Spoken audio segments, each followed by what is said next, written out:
রাজধানীর পল্লবীতে শিশু রামিসা আক্তারকে ধর্ষণ ও গলা কেটে হত্যার ঘটনায় দায়ের করা আলোচিত মামলার আসামি সোহেল রানা ও তার স্ত্রী স্বপ্নার মৃত্যুদণ্ড দিয়েছেন আদালত।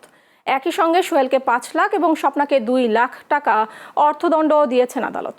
রামিসাকে হত্যার আগে ধর্ষণের বিষয়টি সুরতহাল রিপোর্টে প্রমাণিত বলে জানিয়েছেন বিচারক।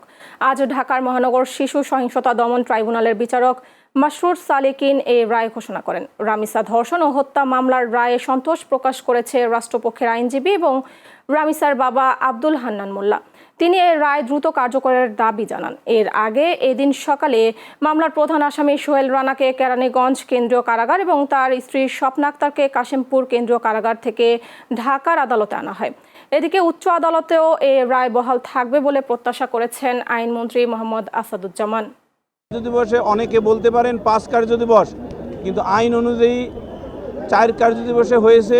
এই ৪ কার্য দিবস অথবা সাধারণভাবে ৫ কার্য দিবসে বললেও ভুল হবে না। সেই নিরিখে এটা একটি মাইলফলক হয়ে থাকবে এই ধরনের অপরাধ দমনের ক্ষেত্রে।